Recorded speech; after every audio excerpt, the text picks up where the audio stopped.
A'udzubillahi minasyaitonirrajim. Bismillahirrahmanirrahim.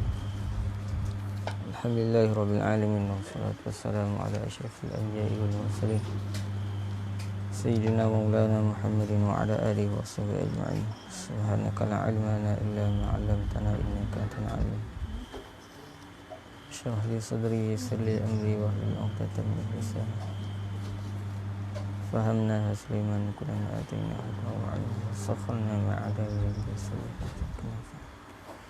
Abdul Sulaiman Ibrahim ya Rabb Musa wa Isa ya Rabb Muhammad sallallahu alaihi wasallam akhirina muslimatul dia. Allahumma arina al-haqqa haqqan warzuqna ittiba'ahu wa arina al-batila batilan warzuqna ijtinabah. Wa sallallahu ala sayyidina Muhammad wa ala alihi washabihi ajma'in walhamdulillahi rabbil alamin. A'udzubillahi minasyaitonir rajim. Bismillahirrahmanirrahim. Qala al-musannif rahimahullahu ta'ala wa nafa'ana bi'ulumihi fid dharain amin ya rabbal alamin. Sambung Ta'idatus Subyan muka surat 33 bab siyam, bab puasa. Ia kata musannif rahimahullahu ta'ala, mas'alatun, ini satu masalah. Ia pengarang buat satu masalah. Apa dia masalah ni? Tiada harus membuka, yakni haram. Haram membuka puasa bagi orang potong padi. Orang yang potong padi. Ini kalau kata belah-belah Kedah, belah-belah utara ni lebih terkenal dengan potong padi lah. Kalau kata Raja Berat zaman dulu ni. Zaman sekarang ni banyak lagi lah raja-raja berat. Raja-raja berat banyak lagi zaman sekarang ni. Ada yang kata raja berat, apa dia? Raja tukang tayar trailer ke? Berat tu. Tak kalah apa saja jenis raja-raja berat. Yang tak mampu nak tanggung. Kalau zaman dulu ni, kata pengarang kitab, orang yang potong padi, orang yang bersawah, yang buat kerja sawah, itu. Ini pada siang hari Ramadan dia buat kerja tu, kerja berat tu. Dan orang yang menggalau tanah, ni orang-orang yang petani, dia menggalau tanah. Petani dia menggalau tanah. Dia galau tanah, hasil tanah tu kerah, dia galau tu jadi gebok, jadi dia lembut tanah tu. Tu. Dan orang yang tanam padi, semua kerja-kerja berat ni, tengah-tengah panas ni.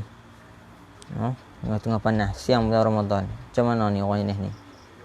Dia kata haram hukumnya. Orang-orang buat kerja berat ni haram membuka puasa, tak boleh. Nak buka puasa tak boleh, melainkan dengan 6 syarat ni. Kita buat kerja berat, boleh buka puasa dengan 6 syarat ni. Cukup 6 syarat ni baru boleh kita buka puasa. Tu. Apa dia? Kerja berat yang kita boleh buka puasa. Pertamanya bahawa tidak dapat ditakhirkan, ditangguhkan akan kerja seorang tadi ni. Yang buat kerja berat tu, dia tak boleh nak tangguh kerja dia tu kepada bulan Syawal. Maksudnya kerja dia tu hanya tertentu boleh buat di bulan Ramadan. Kalau kata dia tangguh kepada bulan Syawal, jadi kerja banyak terbengkalai. Jadi kerja banyak tertunai, tak tertunai tu banyak. Jadi banyak kerja masalah lah, banyak masalah. Jadi menimbun-nimbun kerja dia. Menimbun-nimbun kerja dia. Jadinya dia tak boleh nak tangguh kepada bulan Syawal. Tapi kalau boleh, mana kata dia tangguh kepada bulan Syawal pun tak ada masalah apa pun. Kerja dia tak gaduh, tak kalut mana apa kerja dia. Kerja sendiri-sendiri. Nak tanam pokok pelam ke, nak tanam pokok cabai ke apa ke, nak tanam bulan Syawal boleh lagi.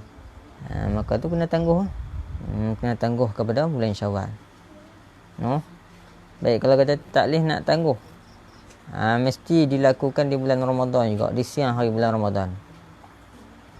Makanya orang jenis ni barulah dia boleh berbuka puasa di siang hari. Tapi wajib qada. Boleh buka tapi wajib qada juga. Baik, itu baru satu, kena tengok lagi. 5 syarat lagi. Dia ada 6 syarat semua. Keduanya daripada 6 syarat, orang yang beraja berat di siang bulan Ramadan ni, dia ni boleh buka puasa. Syarat yang keduanya bahawa tiada dapat dikerjakan kerja berat dia tadi ni tak boleh nak buat pada malam. Maksudnya memang kerja tu dia tak boleh pada malam. Mesti kena siang hari. Kalau kata kita ni boleh buat malam hari, kena buat malam hari. Siang hari tu kena rehat. Contohnya dia ni orang panggil duk buat ladang. Buat ladang ni kerja berat lah. Tiba-tiba dia boleh buat pada malam hari. Dia tak boleh buat pada siang hari. Dia mesti kena buat pada malam. Tapi tiba-tiba kalau kata dia buat malam pun tak boleh juga. Tak boleh sebab apa? Malam ni bagi dia sangat susah, sulit, tak ada lampu, lapola, macam-macam jenis lah. Kesusahan tak dapat dia elakkan. Tu. Atau dapat dikerjakan dia pada malam. Kerja tadi boleh buat pada malam tetapi tiada memadai, maka membawa kepada binasa kerja dia tu. Kalau dia buat malam boleh, tapi nya tak sama macam buat siang. Buat siang ni kerja jadi elok lah. Kerja jadi elok. Buat malam kerja tengah-tengah sikit macam pomen. Pomen ni orang panggil hak teruk-teruk lah, pomen teruk-teruk. Kerja usung enjin ke apa ke. Siang-siang bulan puasa teruk lah. Jadinya dia ni tangguh pada malam boleh tak? Boleh. Kena buat pada malam. Siang tu tetap juga tak boleh buka puasa. Dia kena buat malam. Kalau gagah buat siang juga tak boleh buka puasa. Buat siang tapi tak boleh nak buka puasa. Baik, kalau kata malam ni tak boleh buat sebab dia ni dah rabun sikit. Malam tak nampak. Dia hanya kerja dia tu terbatas siang bulan Ramadan saja. Lepas tu nak tangguh Peshawar boleh tak? Tak boleh sebab ni terdesak sangat. Orang nak pakai sangat lah. Kalau dia tangguh lebih lagi bawa mudarat pula. Makanya tu situ kata tak apa. Kalau boleh diharuskan dia tu buka puasa. Kalau kita membawa kesusahan lah, banyak-banyak dah ni tak susah mana pun. Artinya yang kedua, yang ketiga, syarat yang ketiga mengharuskan orang yang kerja berat ni buka puasa, bahawa masyaqqah yang menjadi kepayahan atasnya, menjadi kesulitan. Kepayahan atasnya orang yang kerja berat tu puasa akan sebagai masyaqqah yang tiada tanggung pada adat.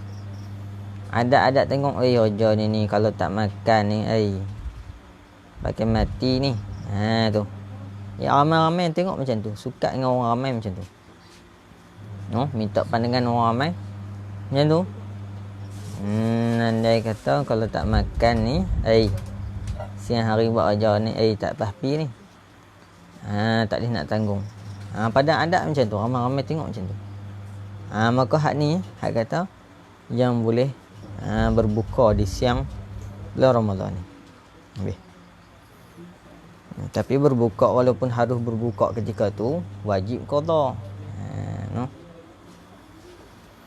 Kemudian kata pengarang kitab lagi, dia kata yang keempat daripada 6 syarat harus bagi orang yang kerja berat ni.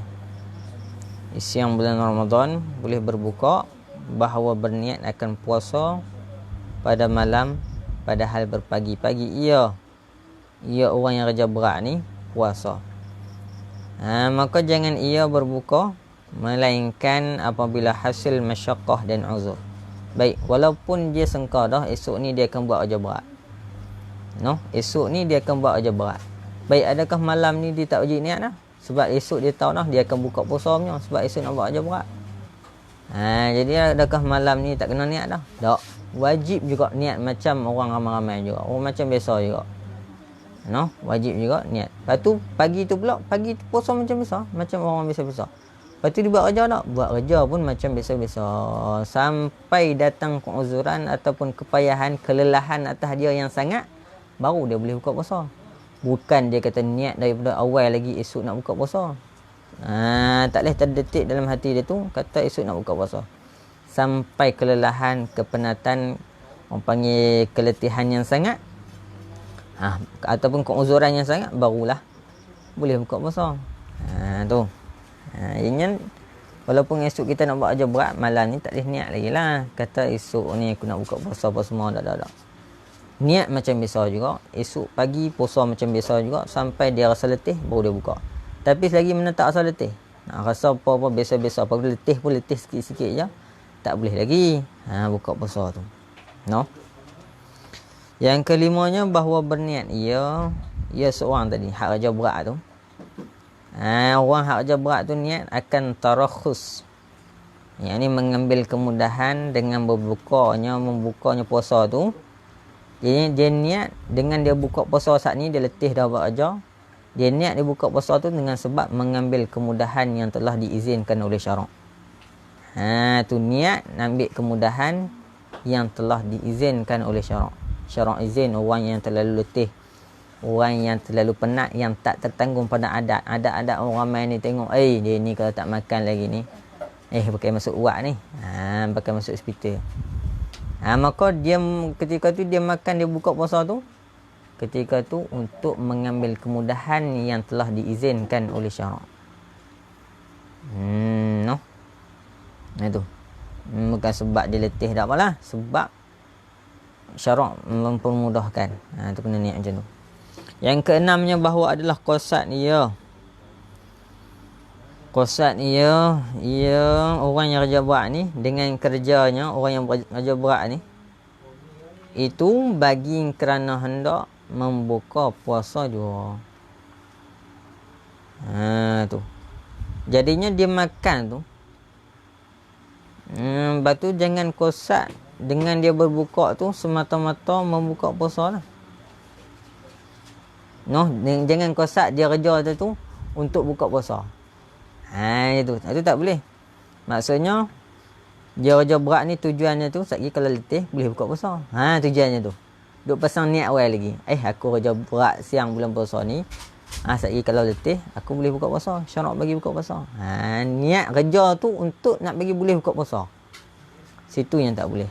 Tapi kalau kata dia kerja tu memang semata-mata kerja sampai letih, akhirnya dia boleh buka puasa, hak tu tak apa. Dia tak ada niat awal pun. Awal tu tak ada niat pun kata nak buka puasa tu. Tiba-tiba letih yang tak tertanggung pada adatnya orang ramai tengok ni letih sangat ni. Tu.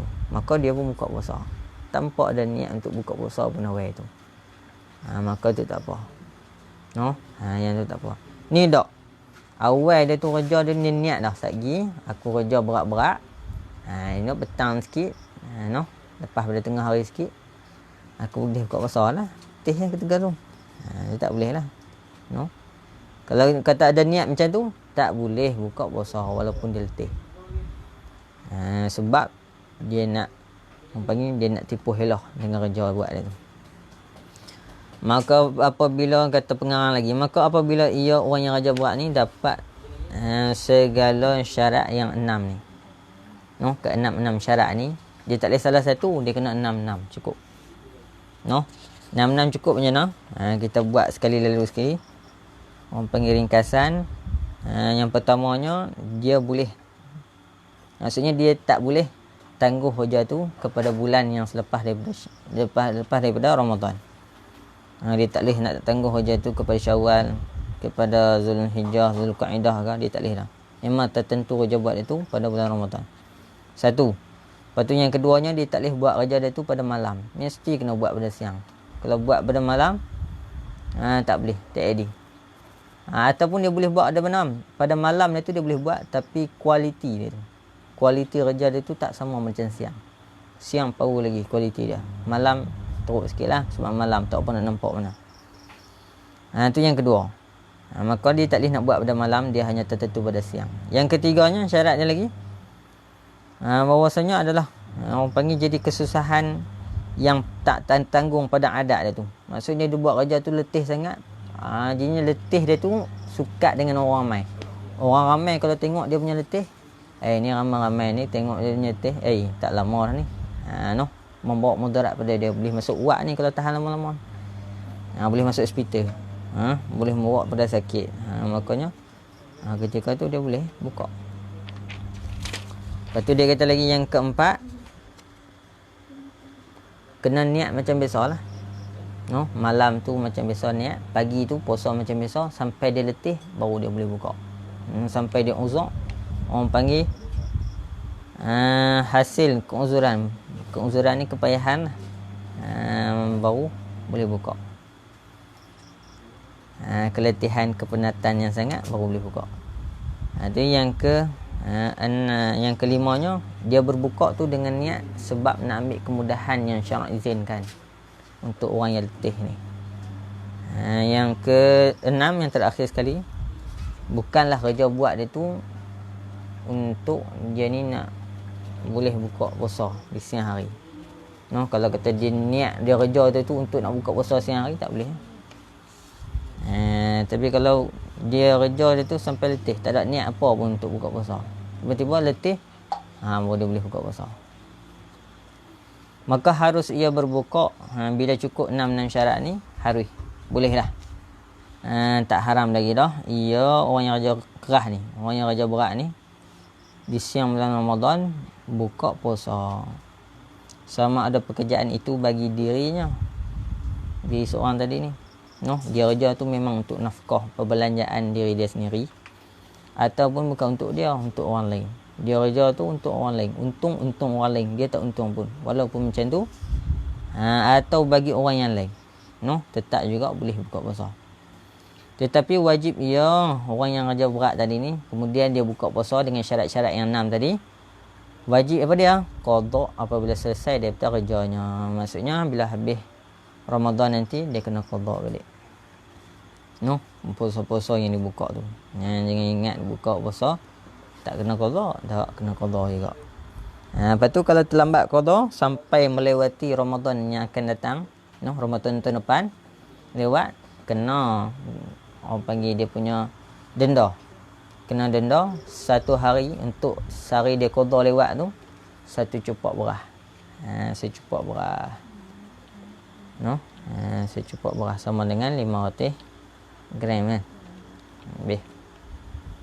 Itu. Jadinya apabila selesai jabat dia tu, dia kena qada. Tu. Allah Subhanahu wa taala alam. Betul?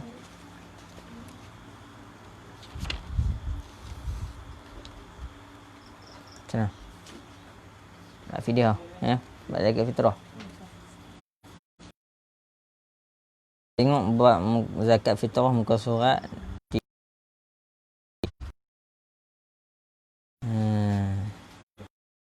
31.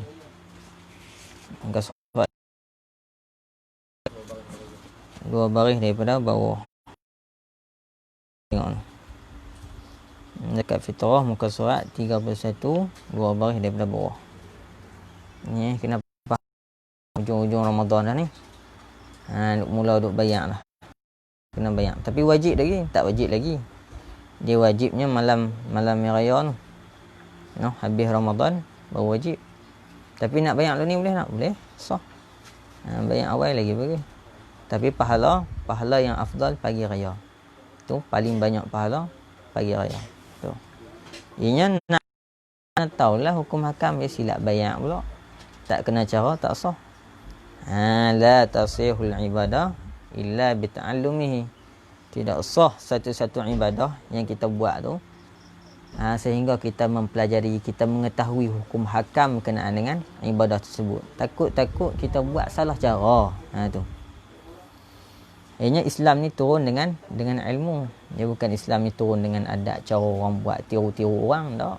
Islam dia ada syariat dia. Dalam Quran bercontoh hukum-hukum berkenaan Islam. Lepas tu nak tahu mana kalau kita tak, mudah-mudahan membantu kita di akhirat esok insya-Allah. Yang bermula wajib zakat fitrah itu dengan 4 syarat. Jadinya zakat fitrah ni tak wajib atas orang yang tak cukup syarat. Jadinya kita ni wajib tak? Dia tengok syarat-syarat tu lah. Kalau kena penuh atas kita syarat-syarat tu, baru wajib atas kita. Tu zakat fitrah ni. Dengan 4 syarat. Iaitu yang pertamanya Islam. Mestilah orang tu orang yang Islam.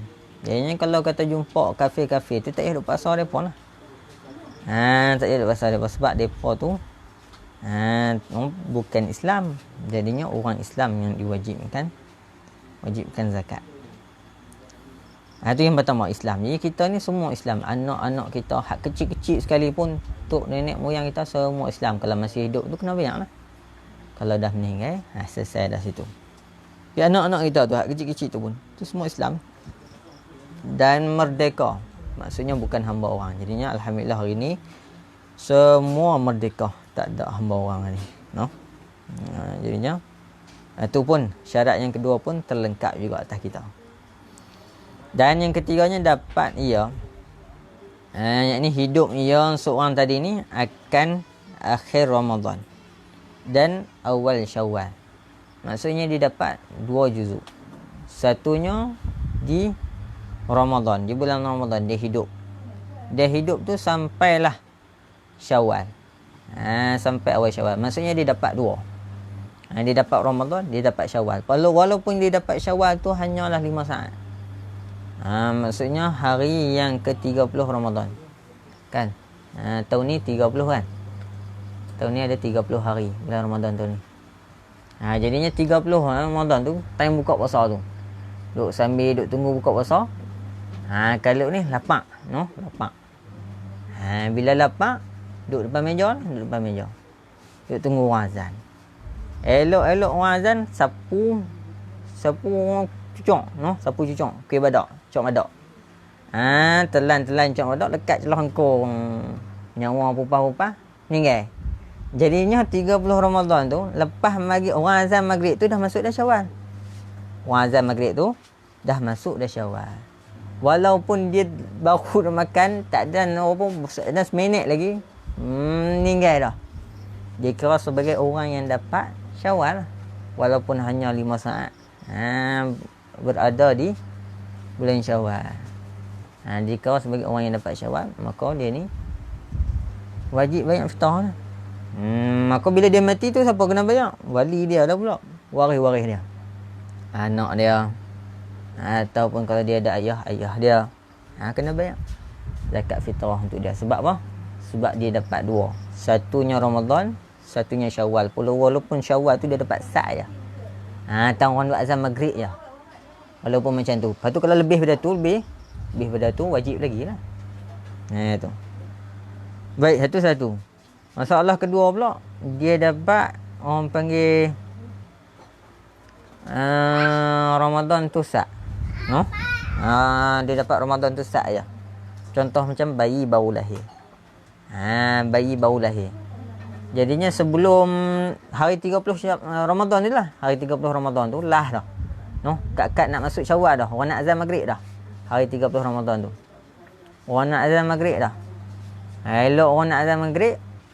Orang azan. Allahu Akbar, Allahu Akbar. Baik. Tak ada nak azan lagi. Tak ada nak azan. Bayi dah lahir. Bayi keluar bayi tu. Orang azan maghrib. Allahu Akbar, Allahu Akbar. Masuk waktu maghrib. Maka dia kira sebagai orang yang dapat Ramadan saat ni. Lepas tu elok dia keluar betul. Duduk lama saat orang azan maghrib. Maka tu kira sebagai bayi tu yang dapat 2. Dapat Ramadan. Dapat Syawal. No? Dapat Ramadan, dapat Syawal. Walaupun dia dapat Ramadan sikit, saat aja. Maka dia kira sebagai orang yang dapat 2 juga.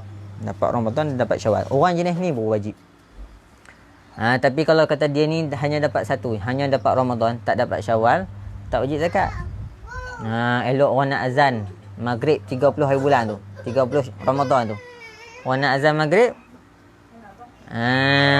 Elok orang nak azan maghrib, tiba-tiba dia meninggal. Tak ada orang azan maghrib lagi, dia meninggal. Maka ketika tu tak wajib zakat fitrah sebab dia hanya dapat Ramadan saja. Dia hanya dapat Ramadan sahaja. Dia tak dapat Syawal. Ataupun dia hanya dapat Syawal saja, dia tak dapat Ramadan. Bayi tadi baru lahir, orang azan maghrib dah. 30 Ramadan tu, orang azan maghrib dah, baru dia lahir. Makanya bayi tadi tak kena lagi. Tu, faham tu? Habis. Itu yang ketiga. Maksudnya dia dapat 2. Satu dia dapat Ramadan, yang keduanya dia dapat Syawal. Kalau dapat salah satu je, dapat Ramadan saja ataupun dapat Syawal saja, tak wajib lagi atas dia. Yang keempatnya, syarat yang keempat, wajib zakat fitrah mestilah dapat akan makanan. Maksudnya dia ada makanan yang hendak difitrahkan dengan dia dengan makanan tadi ni. Maksudnya satu gantang tu lah, satu gantang beras. Kalau makanan-makanan bagi kita ni beras, satu gantang beras tu. Ataupun harga satu gantang tu. Kalau kita Kedah ni beras biasa-biasa duk makan satu gantang bersamaan dengan RM7. Kalau hak jenis makan beras mahal tu, makan beras panjang ke, beras basmati, kira situlah. Satu gantang ni bersamaan dengan 3 kilo. No? Ini kalau kita beli beras basmati, kira tengoklah basmati tu 3 kilo berapa ringgit. Itulah zakat fitrah kita. No? Yang itulah zakat fitrah kita. Maksudnya beras kita duk makan tiap-tiap hari. Tapi kalau kata beras basmati tu sekali-sekala je duk makan, banyaknya duk makan beras biasa-biasanya lah. Beras jati ke, beras faizah ke, beras apa ke, hak biasa-biasa ni duk makan. No? Maka ikut harga tu lah. Tapi kalau Kedah ni RM7 untuk beras biasa tu. Maka dia ada orang panggil RM7 tu, ataupun dia ada beras tu, satu gantang tu. Iaitu lebih daripada makanan. Beras tadi ni yang lebih daripada makanan dirinya, makanan orang yang wajib atasnya seorang tadi nafkahnya. Orang hak dia kena tanggung lah. Macam anak bini dia, ada lebih daripada makanan diri dia, makanan anak bini dia. Maka yang tu yang kata kena buat keluar zakat. Tapi kalau tak ada lebih, kalau dia buat keluar zakat, pakai dia, anak bini dia semua tak makan lah. Maka tak wajib atas dia buat keluar zakat fitrah ni. No? Tak wajib atas dia. B.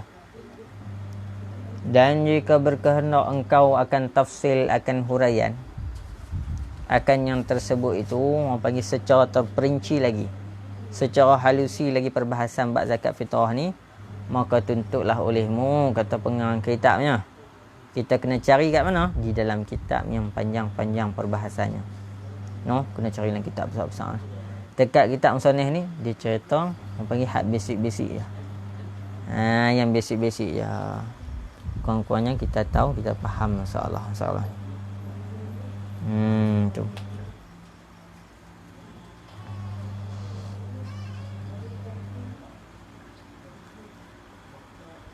Baik.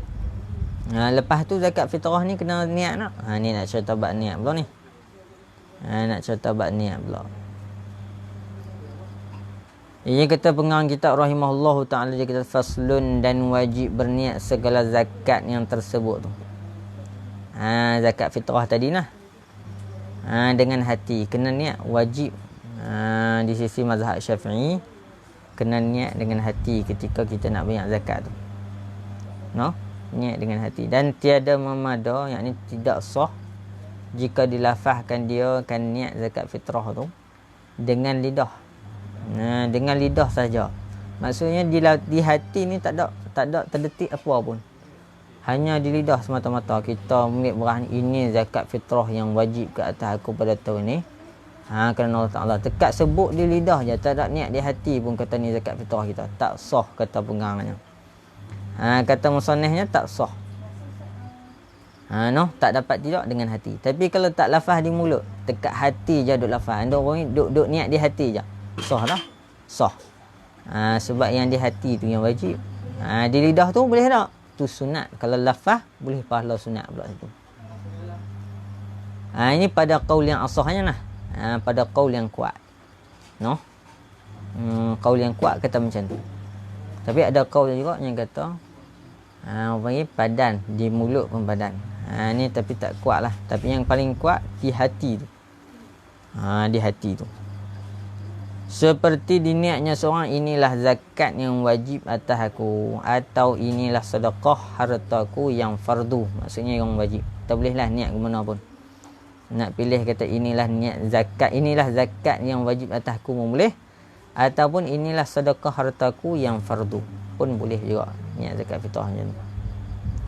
Ataupun inilah fitrahku pun boleh juga. Dan fitrah orang yang wajib atas aku. Atau inilah apa ni, zakat padi, kalau bab padi lah.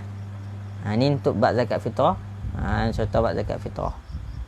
Ini mudah-mudah kesimpulannya inilah zakat fitrah yang wajib atas aku. Tu. Tu bagi zakat tu. Niat macam itulah hati.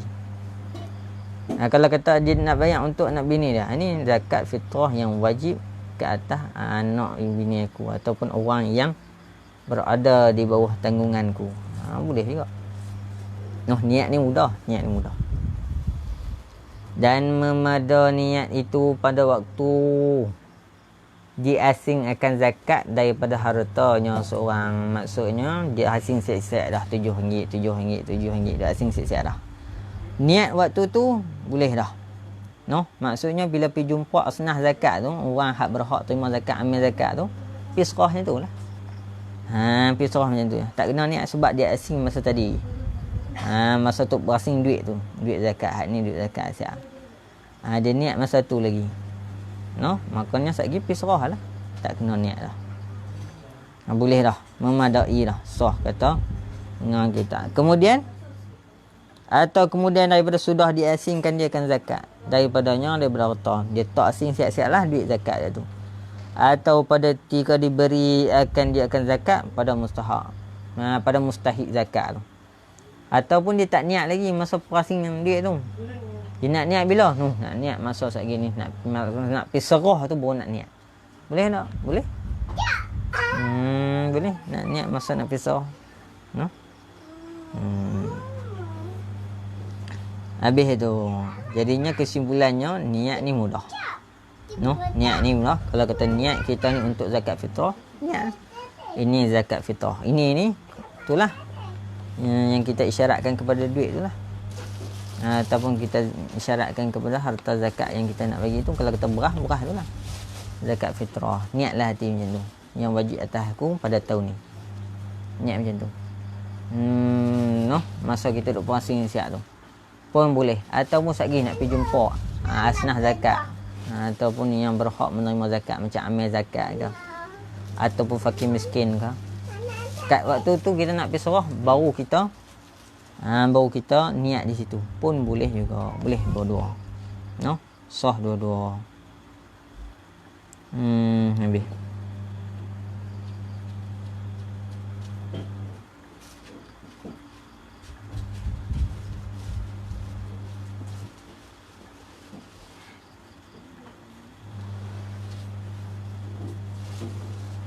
Tambihun, ini satu penjagaan. Musannif kata jaga-jaga, hati-hati. Ni ramai orang tersilap buat ni. Soalnya tiada sah diberi akan zakat bagi yang lain daripada mustahiknya zakat. Kalau kita bagi tersalah orang yang sepatut menerima zakat, kita pergi bagi salah orang, tak sah zakat kita tu. Tak sah zakat kita. Kita duk sangka dia fakir miskin, tiba-tiba bukan. Tak sah zakat kita tu. Sia-sia zakat kita tu. Zakat lah, adapun pahala sedekah tu boleh. Walaupun dia bukan orang yang berhak pun menerima zakat, tapi kita bagi dia duit kat dia tu, adakah sia-sia? Tak. Pahala tetap dapat. Cuma atas nama pahala sedekah, bukan pahala zakat. Adapun amalan zakat dia tu tak boleh. Tak dikira. Sebab apa? Dia buat tu tak cukup syarat. Sebab dia bagi tu bukan orang dia, orang yang berhak menerima zakat. Jadinya kena jaga-jaga, kata pengarang kitabnya. Di sini pengarang orang panggil suruh kita ni berhati-hati ketika kita nak bayar zakat. Pastikan kita bayar tu betul-betul orang yang berhak menerima zakat. Hati-hati situ. Bermula mustahik zakat, orang yang berhak menerima zakat itu 8 orang. Ada 8 golongan, 8 orang. Ni seperti mana yang tersebut dalam surah At-Taubah. Surah At-Taubah dia sebut al-fuqara wal masakin wa banis sabil. Betul. Tengok sanalah. Kemudiannya kata pengarang lagi, dia kata ada 8. Ada 8 orang yang berhak menerima zakat. Apa dia? Iaitulah fuqara. Fuqara ni fakir miskin, fakir. Fakir ni orang yang dia berhajat kepada 100%, tetapi dia hanya dapat orang panggil 25% ke bawah. 25% ke bawah. Sat. Dia berhajat, contoh dia berhajat RM10. No, dia berhajat RM10. Dia hanya dapat RM5 ke bawah. Tu jadinya dia berhajat 100%, dia hanya dapat 50% ke bawah. Tu. Contoh dia berhajat sehari-hari tu, dia berhajat sebanyak RM50. Yang 50 bagi 2 dapat RM25. Jadinya dia hanya dapat RM25 ke bawah sehari-hari. Padahal dia berhajat RM50. Contohlah. Kita kiaslah macam-macam ni. Bilangan-bilangan yang kita rasa patut. Jadinya dia hanya dapat setengah dan ke bawah. Itu dipanggil sebagai fakir. No, fakir. Ataupun dia punya hutang tu lebih banyak daripada sisa umur hidup dia tu dengan harta-harta dia tu. Makna kata kalau kata dia usaha, dia kerja, dia pulun duk banyak, hutang dia tu sampai habis umur pun tak habis hutang dia tu. Ni pun masuk dalam fakir juga, no, fuqara juga. Iaitu faham istilah fakir. Dan masakin ni dia senang sikit pada fakir. Fakir jadi susah sangat. Kalau miskin ni dia senang sikit. Dia senang macam mana? Kalau kata dia berhajat 100% dalam sehari-hari tu, dia hanya dapat orang panggil 50% ke atas ataupun 100% ke bawah. Tapi 100 tadi yang ke bawah tu tak sampai 50 lah. Maksudnya masih banyak lagi daripada 50. Mudah-mudah kalau kita nilai dengan duit. Contoh dia berhajat sehari-hari tu adalah RM20 berhajat sehari-hari. Dia hanya dapat RM10 ke atas. Tapi tak cukup 20 juga. Tak cukup 20 juga. Maksudnya masih lagi susah, tapi tak seteruk macam fakir tadi. Fakir tadi contohnya berhajat RM20 sehari, tapi dia hanya dapat RM10 ke bawah. Miskinnya dia berhajat juga RM20 sehari, tetapi dia dapat RM10 ke atas, tapi tak cukup juga RM20. Masih lagi orang yang memerlukan juga miskin. Itu maksud miskin. Ini dua-dua golongan ni, fakir miskin ni berhak menerima zakat. Itu yang kedua. Yang ketiganya daripada 8 asnah zakat. No, orang yang berhak menerima zakat ni amil pada zakat. Maksudnya orang yang bekerja dengan pejabat zakat. Orang yang bekerja dengan pejabat zakat ataupun bekerja sama dengan pejabat zakat. Macam kat kawasan kita ni banyaklah. Wakil-wakil pejabat zakat di surau-surau, di masjid-masjid ada sekarang ni banyak. Itu semua amil yang berhak menerima zakat. Kita boleh lah nak bayar zakat kat mereka. Dan orang yang mu'allaf, orang yang mu'allaf ni orang yang dijinakkan hatinya, sebab hati itu masih liar dengan Islam. Maksudnya bila orang masuk Islam ni agak susah lah ekonomi dia, sebab ada kebanyakan oleh-oleh punya keluarga tak support dia punya, orang panggil keislaman dia tu, penghijrahan dia tu, keluarga tak support. Jadi bila tak support, dia pun tak bagi duit, dia pun tak bantu semua. Jadi kat situ ni mu'allaf ni goyang sikit lah. Ketetapan keimanan dia tu goyang sikit lah. Tiba-tiba kita duk pergi bayar zakat kat dia, dia berasa kukuh ekonomi dia tu, rasa kuat lah sikit diri dia tu terhadap Islam. Tu no? Itu hikmah kita bagi zakat kepada mu'allaf ni. Ianya boleh lah nak cari mu'allaf, nak bagi zakat kat mu'allaf pun boleh. Tapi pastikan mu'allaf yang kita tujuan bagi tu untuk menjinakkan hatinya. Tapi tiba-tiba dia dah kukuh lah, memang kuat dah hati dia tu terhadap Islam, keluarga dia tu pun duk support dia dah. Maka ketika tu kita banyak zakat kat dia tu tak ada faedah lah situ. Maka kita jaga-jaga, carilah yang lebih berhak menerima zakat tu. Dan mukatab ni sebahagian daripada jenis-jenis hamba lah. Hamba yang dijanjikan merdeka dengan jumlah-jumlah duit yang tertentu di tempohan-tempohan yang tertentu. Itu hamba. Jadinya penghulu ni kata kat hamba, hampir cari duit sekian-sekian, bayar kat aku tempoh sekian-sekian. Dia pun cari duit lah. Ketika dia cari duit tu, kita nak banyak zakat kat dia boleh tak? Boleh nak banyak zakat kat dia. Tapi ada tak lah ni hamba? Tak ada lah. Yang mukatab ni tak ada cerita dah lah ni no? Tak ada sangkut paut dengan kita. Dan orang yang berhutang, al-gharimin ni orang yang berhutang. Jadinya orang yang berhutang, antara yang sebut dalam kitab Matlaq, dia kata orang yang berhutang ni, orang yang berhutang tujuan itu untuk nak memperbaikkan dua pihak. Dua pihak ni bergaduh, contohnya dua kampung bergaduh. Dengan sebab apa? Ada satu-satu sebab. No? Kampung A kata barang-barang kenduri dia tu kampung B ambil. Tak main hantar balik. Padahal bukan kampung B ambil.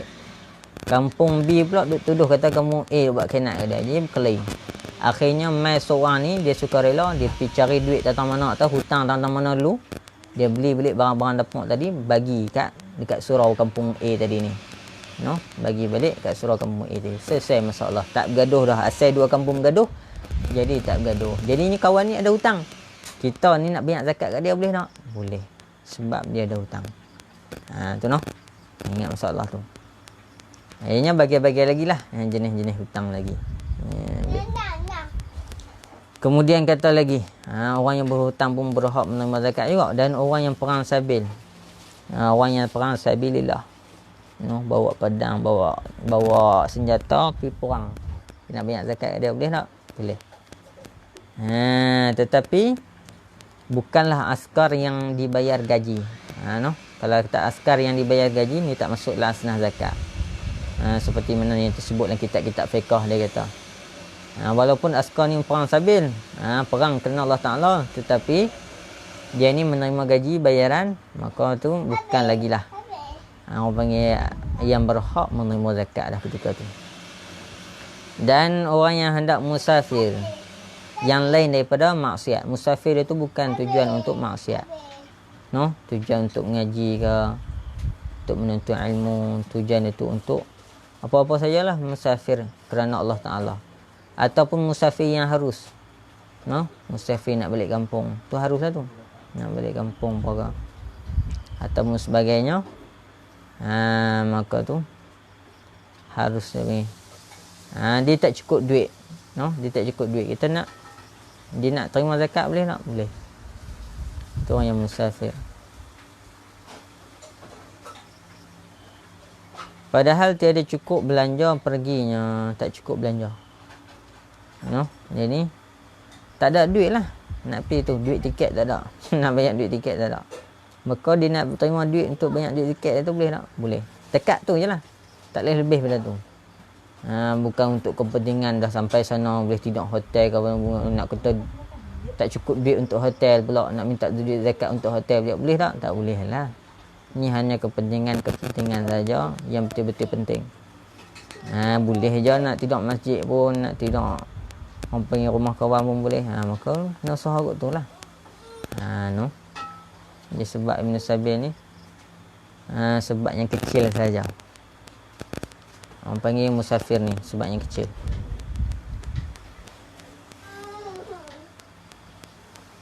Habis tu lah cukup. Ada 8 golongan. 8 golongan. Jadi masa ni pengarang kitab ni buat main pula satu masalah. Dia kata masalatun, ini satu masalah. Jika harus beri wakil dan harus beri wakil seseorang akan seseorang yang lain pada memberi zakat, kepada mustahiknya zakat, dan pada berniat akan dia akan memberi zakat pada mustahik tu. Maksudnya kita ni nak wakil kepada seseorang untuk bayar zakat untuk kita boleh. Jadinya contohnya kita ni duk atas kereta lagi, duk halau balik ni. Orang nak bayar raya dah. Kita duk atas highway lagi. Allah, macam mana zakat fitrah tak bayar lagi? Telefon kat ayah, wakil kat ayah, tolong bayar zakat fitrah. Tak dan sampai dah ni. Kalau sampai pun pas orang bayar raya dah. Makanya wakil kat ayah boleh tak? Boleh. Kita wakil kat ayah. Tak kira lah wakil kat abang tolong bayar Ustaz. Tak ada nak sampai ni, kemudian duduk atas highway lagi ni. Maka abang tolong bayar zakat fitrah. Maka boleh tak? Boleh. Dengan niat wakil lah. Dengan niat wakil. Kalau dia tak niat wakil, jadi zakat fitrah tu hak dia punya lah. Kalau kata niat ni aku banyak zakat wakil, zakat fitrah adikku ni yang wajib atas adikku ni, boleh lah. Itu. Okey, lepas tu kita sampai di kampung esok ni, kita bayar balik lah. Duit zakat dekat dia. Macam tu. Baik. Masalah lagi. Harus yakni sah bagi isteri mengeluarkan fitrah dirinya isteri dengan tiada izin suaminya isteri. Asal hukumnya asal hukumnya isteri ni yang wajib keluar atas isteri suami dia. Suami yang wajib bayar zakat untuk isteri. Ni hukum asal. Tiba-tiba isteri ni dia berasa nak bayar duit zakat sendiri. Tanpa minta izin daripada suami dia, dia pergi bayar zakat terus kepada amil zakat. Boleh tak? Boleh. Sah. No? Hukumnya sah. Jadi kata pengarang kitabnya, dia kata tengok dalam kitab iaitu talkhis, dia bahas panjang masalah hukum isteri sah bayar duit zakat fitrah dengan sendiri tanpa minta izin daripada suami. Boleh. Dan tersebut dalam kitab Buyatul Mustarsyidin. Kitab Arab ni, Buyatul Mustarsyidin, dia kata apa? Ni yang tersebut dalam kitab tu. Harus ni sah bagi orang yang diberi orang akan fitrahnya ni orang tu seperti isteri. Maksudnya isteri itu mengeluarkan zakat dirinya isteri daripada harta dirinya isteri. Isteri itu kerja. Walaupun isteri itu kerja, patutnya suamilah kena bayar. Walaupun isteri itu kerja, isteri itu mampu, tapi suami kena bayar. Tapi tiba-tiba orang ni dia nak buat, isteri dia tu ada duit apa semua, isteri dia tu nak bayar sendiri. Tak mau kacau suami dia. Boleh tak? Dengan tiada izin daripada muaddi. Maksudnya orang yang wajib atas dia tu memberikan dia zakat tu. Maksudnya suami dia tu lah. Tanpa minta izin daripada suami dia, isteri tu nak bayar. Pakai duit isteri dia tu lah. Tak ambil langsung duit suami dia. Boleh tak?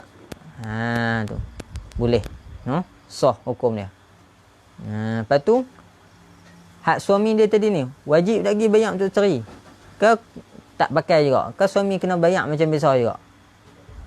Itu macam mana tu? Gugur fardu daripada muaddi. Maksudnya suami dia tu tak kena bayar dah untuk isteri dia.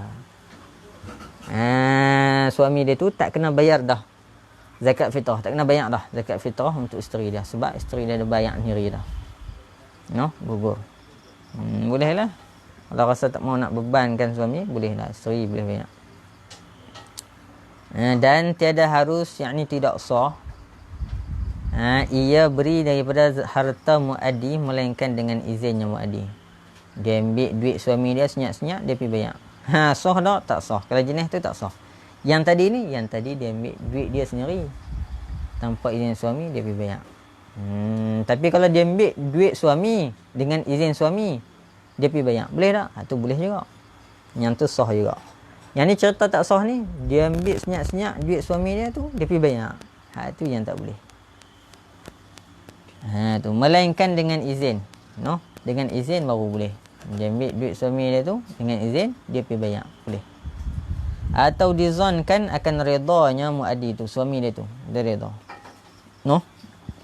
Walaupun dia tak minta, dia buka dompet suami dia, dia ambil duit zakat RM7. Pergi jumpa amin. Dia duduk sengkar lah hati dia. Suami aku ni kalau aku tak minta izin kat dia pun, dia akan bagi punya. Oleh-oleh dia mesti bagi punya. Maka dia zon macam tu, dia sengkar macam tu lah hati dia pun boleh dah. Jangan sampai dia syok. Sebab bagi aku suami aku ni, lalunya tak bagi. Kalau macam tu, hal keadaan macam tu, dia pergi bayar duit zakat tu, pakai duit tu lelaki dia, kau tu yang kata tak boleh tu, tak sah. Lagi masalah lagi. Apa dia masalah apa lagi? Tiada harus bagi nenek mengeluarkan fitrah bagi cucunya nenek. Nenek ni Tok Wan lah. Tok Wan kalau belah Kedah ni, Tok Wan ataupun atuk. Dia nak bayar duit zakat fitrah bagi segala cucu dia. Cucu dia ada 5 orang. Dia nak bayar semua untuk cucu dia. Boleh tak? Cucu dia tu belum baligh. Yang raib bapaknya, yang raib bapak mereka itu cucu dia tu. Pak-pak depa tu semua tak ada. Tak ada dengan sebab mati ke, ataupun tak ada dengan sebab musafir mana-mana ke, raib lah. Pak dia tu tak ada, hilang. Tak ada lah, tak ada. Dengan sebab musafir ataupun dengan sebab mati dah. Pak dia tu mati dah. Dia Tok Wan ni boleh dah nak bayar yang belum balik, cucu yang belum balik tu, dengan ketiadaan wakil daripada bapak mereka itu. Pak dia tu tak wakil. Maksudnya pak dia tu tak ada, tapi pak dia tu tak wakil pun kepada atuk dia tadi ni untuk bayar kepada cucu-cucu. Maka ni tak boleh. No, hukum dia tu tak boleh. Kalau kata pak dia tu tak wakil kepada tok wan dia tu untuk bayar zakat fitrah untuk cucu-cucu tadi ni, hak 5 orang hak pak dia tinggal di kampung tu. Tak boleh. Tetapi harus mengeluarkan dia, walaupun kata tak boleh tadi ni, hukumnya harus, yakni sah mengeluarkan dia kan fitrah tu oleh hakim daripada harta mereka itu.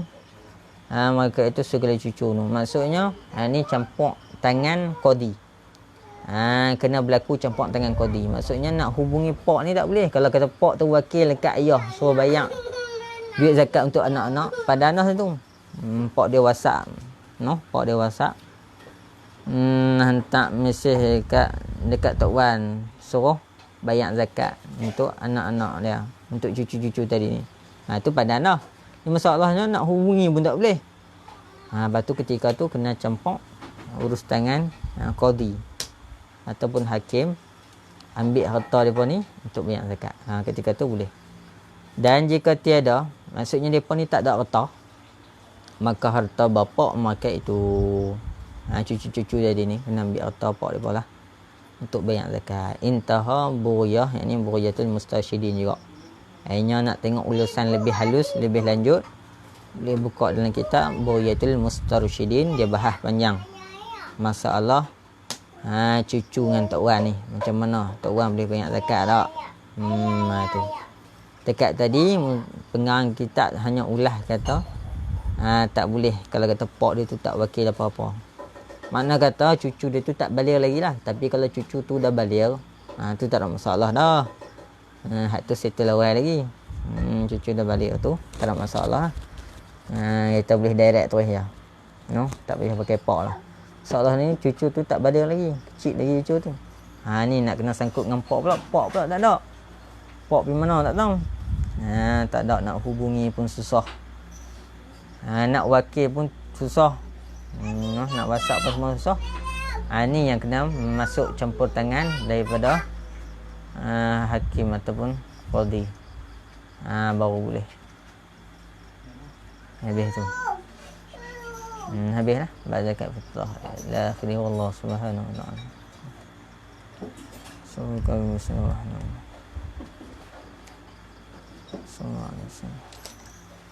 Alhamdulillahirabbil alamin.